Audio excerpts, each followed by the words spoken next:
आज की इस वीडियो में आप लोगों को बताने वाली हूँ ई-कॉमर्स हैंड ऑन एक्सरसाइज 1 का सॉल्यूशन।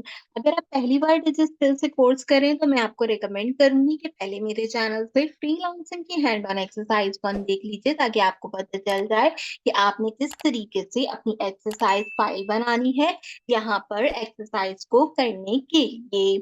चलिए अपनी ई-कॉमर्स के हैंड ऑन एक्सरसाइज की तरफ चलते हैं। मैं आपको पूरा प्रोसेस बताती हूँ कि इस एक्सरसाइज में आपने करना क्या है और उसको सॉल्व किस तरीके से किया जाएगा। सबसे पहले प्रॉब्लम स्टेटमेंट देखें तो कहता है कि imagine you are planning to launch an online store to sell the handmade leather wallet in Pakistan. आपने पाकिस्तान के अंदर रहते हुए एक ऑनलाइन स्टोर जो है वो यहाँ पे कंसीडर करना है जिसमें आप हैंडमेड लेदर इन पाकिस्तान जो है वो आपका टारगेटेड कीवर्ड है या आप उससे रिलेटेड एक वेबसाइट बता रहे हो। अच्छा, एक चीज बताऊं टास्क बताने से पहले कि इन्होंने कहा है कि ये एक्सरसाइज ना सिर्फ लर्निंग पर्पस के लिए, आपने किसी चीज को खरीदना नहीं है, आपने सिंपली बताना है कि अगर आप एक वेबसाइट बना रहे हो तो आप उसके लिए क्या क्या चीजें यहाँ पर कंपाइल करेंगे। ठीक है, हमने यहाँ पर जो है वो इनको देख लिया। अब हम यहाँ पे अपने गाइडलाइंस के बारे में बात करते हैं, अपने टास्क के बारे में बात करते हैं जो कि हमें प्रोवाइड आउट की गई है। यहाँ पर आपको कहा गया है to build your e commerce business what will be your decision for the following. कुछ सवाल पूछे, उन सवाल से रिलेटेड आपने यहाँ पे क्या करना है, आंसर प्रोवाइड करने हैं लिखकर। सबसे पहला मेरे पास सवाल है कि what will be the domain name you will choose for your business, for example Daraz.pk, Amazon.pk। आपने बताना है कि आपने जो है वो अपने बिजनेस के लिए यहाँ पर कौन सा डोमेन नेम चूज करना है। तो हम यहाँ पे क्या करते हैं कि हम इस डोमेन नेम को कॉपी करते हैं, हम आते हैं गूगल के ऊपर एंड गूगल के ऊपर आके मैं यहाँ पर एक चीज लिखती हूँ जो कि कहलाता है डोमेन नेम जनरेटर। ठीक है, इसका फायदा क्या होगा, इसका फायदा ये होगा कि जो हमारी यहाँ पर काफी सारे डोमेन नेम जनरेटर्स होते हैं जो कि फ्री में भी होते हैं। ठीक है, अगर आप चाहें तो आप यहाँ पे आगे फ्री मेंशन कर दें ताकि आपको पेड वाली जो कैटेगरी है वो ना एक्सप्लोर करनी पड़े। ठीक है, हम यहाँ पे जो है वो काफी सारे देख लेते हैं ओपन अप करके कि हमें यहाँ पर क्या चीज मिल जाती है। और हमारा जो टारगेटेड कीवर्ड है वो क्या है, वो है हैंडमेड लेदर वॉलेट्स इन पाकिस्तान। देखो, अगर हम वेब होस्टिंग की बात करें तो हम hosting, blue host, cloud base, इस तरीके की वेब होस्टिंग का यूज कर सकते हैं यहाँ पर यूटिलाइज करने के लिए। मैंने एक दो जो है वो यहाँ पे वेबसाइट ओपन की है जो कि मुझे फ्री में बता रही है। तो यहाँ पे GoDaddy की वेबसाइट है, इसमें मैं यहाँ पे लिखती हूँ, हम इसको सर्च करके देखते हैं कि हमें क्या नाम प्रोवाइड करता है हमारी जो है वो इस सर्च क्यूरी से रिलेटेड। जो भी कोई नाम प्रोवाइड करेगा उनमें से हम अपना कोई एक नाम चूज कर लेंगे वेबसाइट से रिलेटेड। आपने वेबसाइट को जो भी कोई नाम रखना होता है वो डोमेन कहलाता है, तो उसको आपने अपने अकॉर्डिंगली देखना होता है कि जिस भी चीज की वेबसाइट है आप उससे रिलेटेड अच्छा सा कीवर्ड चूज करके उसे कंपाइल कर लो। ठीक है, तो यहाँ पे सर्च करके ला रहा है। हम जब तक एक दो वेबसाइट्स और ओपन कर लेते हैं ताकि हम वहां से भी देख लें कि अगर कोई अच्छे से नाम हमें मिल जाता है तो हम उसे भी यूटिलाइज कर लेंगे। अगर आपके जहन में कोई नाम हो तो आप जो है वो यहाँ पर उसको जो है वो लिख के भी सर्च कर सकते हैं। एक और जनरेटर है, इसमें भी मैं सेम चीज पेस्ट करती हूँ और हम सर्च करके देखते हैं कि किस तरीके का डोमेन नेम हमें ला कर देता है। यहाँ पे जब तक GoDaddy का रिजल्ट आ रहा है इसे भी देख लेते हैं, इसी में से कोई अच्छा सा कीवर्ड मिल जाएगा हमें।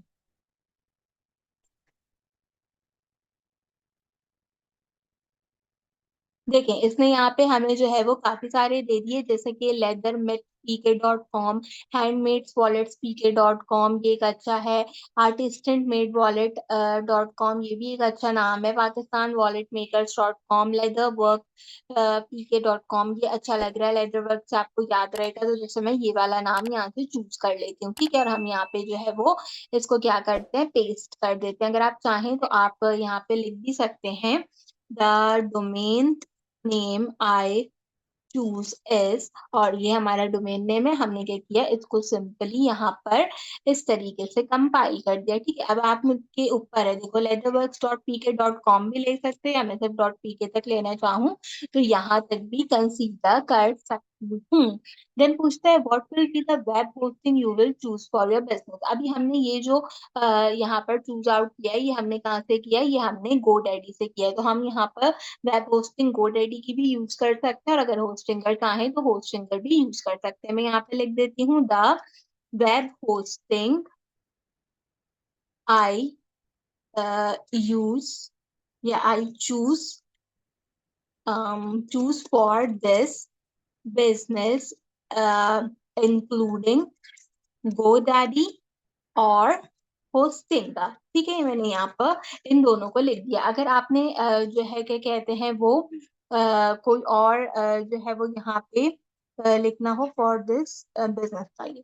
ठीक है, अगर आपने कुछ और यहाँ पर लिखना हो या कोई और जो है वो यूज करनी हो तो आप उसको भी यहाँ पे यूज कर सकते हैं। जैसे अब ये हमारा जो है वो अपना एमएस वर्ड है, वो मुझे बता रहा है कि ये चीजें इस तरीके से लिखते हैं, तो आप इस तरीके से इसको लिख दीजिए। ठीक है, जो भी थोड़ी बहुत गलती है उनको ठीक कर लीजिएगा। तो यहाँ पे क्या होगा कि दूसरा जो सवाल होगा उसका आंसर कंप्लीट हो जाएगा। कहता है अगले सवाल के अंदर कि list any 4 top domain names. अब आपने यहाँ पे क्या करना है, आपने टॉप के जो 4 डोमेन नेम्स की एक्सटेंशन है वो लिखनी है। सबसे पहले डॉट कॉम आता है, फिर हम डॉट पीके का यूज करते हैं, फिर आप डॉट स्टोर का यूज कर सकते हो। इसके साथ साथ आप यहाँ पे डॉट नेट का यूज कर सकते हो, डॉट ओआरजी का यूज भी आप यहाँ पे कर सकते हो। ये आपके पास जो है वो यहाँ पर अवेलेबल होते हैं। मैंने ये 4 से ज्यादा लिख दिया, आपने 4 जो है वो एटलीस्ट यहाँ पे मेंशन करने हैं। देन आपसे पूछता है कि कौन सा बिजनेस मॉडल है जो कि आप यहाँ पर चूज करोगे अपने ई कॉमर्स बिजनेस के लिए। तो मैं यहाँ पे लिख देती हूँ the model I choose for my business is.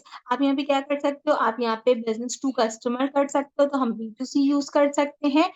ठीक है, मैं यहाँ पे लिख देती हूँ बिजनेस टू कस्टमर। और आप यहाँ पे क्या कर सकते हो, आप यहाँ पे D2C भी यूज कर सकते हो, यानी कि डायरेक्ट टू कस्टमर जो है वो आप यहाँ पे यूज कर लो मॉडल। ठीक है, ये दोनों मॉडल हमारे पास अवेलेबल होते हैं। दोनों में से जो भी मॉडल आप यूज करना चाहो आप वो यूज कर सकते हो, और अगर एक लिखना चाहो तो एक भी आप सिंपल मेंशन कर सकते हो। आखिर में कहता है इंपॉर्टेंट बिजनेस के ई कॉमर्स के कंपोनेंट बताओ किसी भी बिजनेस को स्टार्ट करने के लिए। सबसे पहले जो है वो हम यहाँ पे लिखते हैं the components required for any e any e-commerce business include. हमें क्या क्या चीजें चाहिए होती हैं, 2-3 चीजें तो अभी हम खुद देख कर आए। सबसे पहले हमें वेबसाइट चाहिए होती है, उसके बाद हमें जो है वो इसके अंदर पेमेंट का मेथड चाहिए होता है। जो भी पेमेंट का मेथड हमारे पास अवेलेबल हो, या इनको ई कॉमर्स की जबान में कहते हैं पेमेंट गेटवे, तो आप पेमेंट गेटवे भी लिख सकते हो यहाँ पर।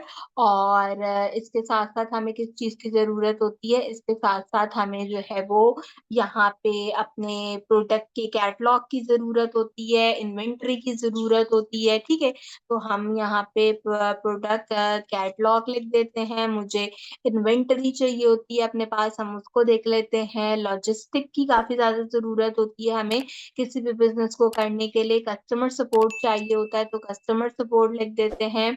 इसके साथ साथ हमें अपने बिजनेस की मार्केटिंग एंड एसपीओ भी करनी होती है, तो हम वो भी यहाँ पे लिख देते हैं। अच्छा, एक चीज और होती है जो कि प्रोडक्ट कैटलॉग के अंदर आती है, वो आता है हमारे पास चेकआउट सिस्टम। ठीक है, तो हम उसको भी यहाँ पे ऐड कर देते हैं कि आपने किस तरीके से जो है वो अपने वेबसाइट के ऊपर चीजों को कंसीडर करना है कि मतलब वो किस तरीके से जो है हमारे पास वेबसाइट से जा रही हैं। तो ये सारी चीजें हमें रिक्वायर्ड होती हैं हमारे वेबसाइट के लिए। तो इस तरीके से हमने क्या किया कि यहाँ पर इन चीजों को मेंशन कर दिया। तो आपने भी इसी तरीके से सारे सवालों के जवाब जो है वो दे लेने हैं अपनी एक्सरसाइज फाइल के अंदर। एंड देने के बाद आपने क्या करना है, सिंपल इस एक्सरसाइज फाइल को सबमिट करा देना है। कहाँ पर सबमिट कराओगे, एमएस वर्ड की इस फाइल को अपने एलएमएस में सबमिट कराओगे। अगर आपको सबमिट कराना नहीं आता तो मेरे चैनल से हैंड ऑन एक्सरसाइज 1 का सोल्यूशन देख लीजिए।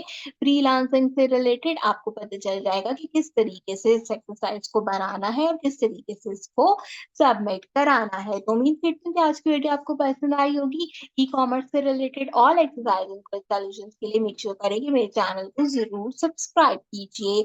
आज की वीडियो के लिए बस इतना ही। आपसे मुलाकात करूंगी अगले वीडियो में किसी और अच्छे टॉपिक के साथ। तब तक के लिए मुझे दीजिए इजाज़त।